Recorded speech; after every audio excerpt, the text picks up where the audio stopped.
Hello, my name is Richard Myers, Dr. Qualls, and this will be my presentation on sociocultural communication theory. From the research and the study that I did, this particular theory is based on the culture of one group or an organization and how that impacts their ability to communicate and how they view their reality. So this is their meanings, their norms, their roles and rules, all built into their group or their society. This can go within a company all the way to a country, into something as small as a family, right? So that culture that's within that one small group or that large group actually creates the reality that they view around them, right?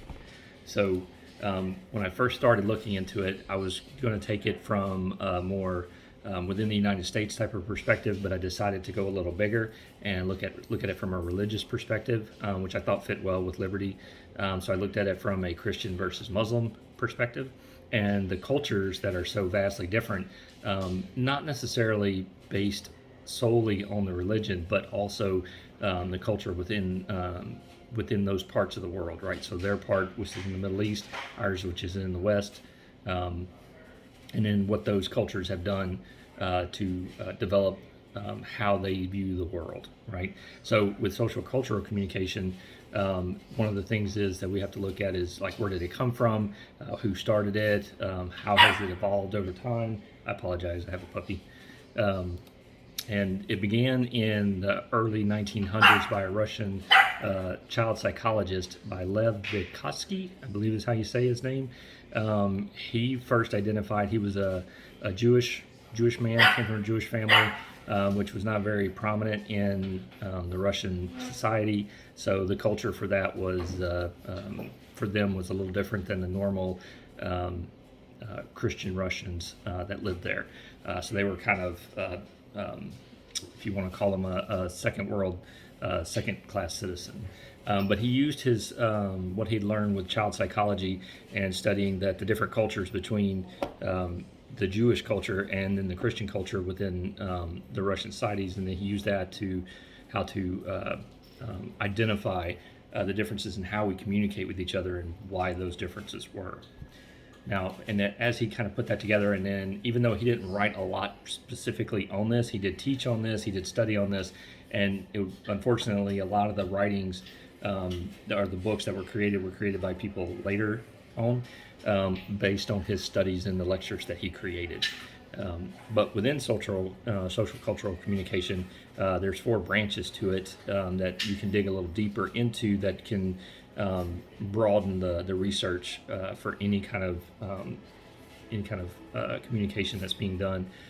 First, it's symbolic, and I am going to read this part because I just got to remember it. Symbolic interactionism, social constructionism, philosophy of language, and ethnography and ethnomethodology. So symbolic interactionism is how our culture, within our culture, how we view certain objects and things and what those mean to us.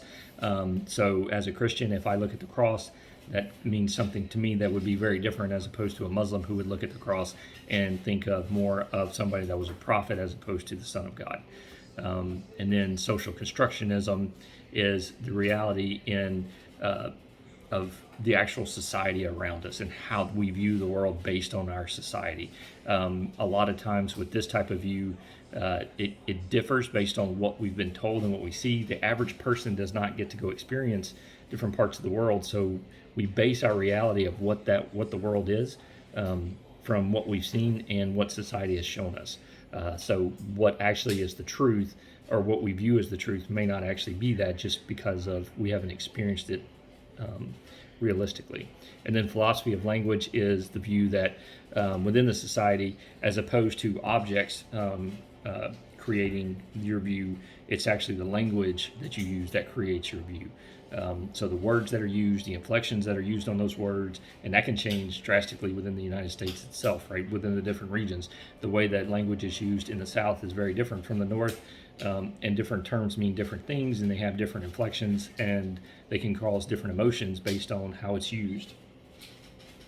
And then for ethnography, that's more based on as opposed to the objects or the socials or the language. This goes back more towards the actual culture of the group and how the group interacts with each other based on the norms of that culture. So one of the things that I found in the research that was early on that kind of helped with this type of thing for the Russian psychologist was the forms of teaching. Well, it wasn't from him, but it was like throughout the studies for teaching and how that's done for the students, and that's been done over the past 100 years for different researchers within this discipline of study. Is how students receive information and how is it more effective, right?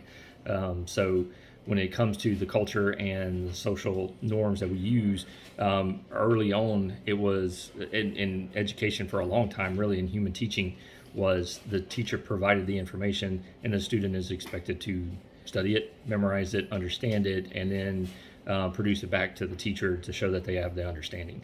And then which actually, if you think about it, is a lot of, even though Liberty, I think in your classes as well, does a great job with online. I've been to other schools where the professors aren't as communicative as you guys are, but it could be more like the historical teaching where here's the information, you got to figure it out when you're doing online classes. The modern teaching is more when the teacher gets more involved and they create a relationship in that setting, and it's more of expected that the teacher is going to work with the student on a more personal level to explain this information. Within different societies, these different types of teachings can go from one to the other. With ours in America, it tends to be going more towards the modern version of teaching. And within that learning and that teaching process, when we look at the Christian and the Muslim perspectives, right, what are those societies that are created? Well, one of the things that was discovered is there's different kinds of cultural societies, right? So we have a high context and a low context. A low context is one where you have to be very specific on what you're trying to say. It's usually more modern societies, like younger societies, maybe I should say, not modern. America is a very young country. We are a high context country. Some of the older countries that have been around for a really long time, the societies have been there, they're a high context, which means that they don't have to explain things as much just because that culture has been around for so long. They can talk with fewer words and the communication is received as expected without having to go into detail. Whereas in America, with the English language, it's very a lot harder to understand. There's many words that mean the same, or they say the same word can mean different things. So you have to be more specific. When you look at that, and then you take that study of those different cultures, how we teach each other, how we're different, and then especially with the world with technology in the past, well, I guess 100 years since the Industrial Revolution to where we are today, the world seems to get smaller and smaller. We see more of it. We have access to more information. People have the ability to move between parts of the world quicker. We also have, horrible incidents where refugees will leave one country due to war or strife or famine and move into another country. And what that creates is a blending of the families, and that can create a lot of cultural problems and issues within themselves. A lot of that has happened between the Middle East and Europe that we've seen over the past 10 years and the issues that can create. All in all, though, this one was, out of all the theories that we studied, I am glad that I picked this one. I didn't, at the time when I picked it, I hadn't read through them all. Of course, that was at the beginning of the class. But this one, to me, felt more like a theory that it made more sense than most. And I'm glad that I had a chance to present the paper, do the research. I learned a lot from it, and I really appreciate the time that you gave us in the class. Thank you.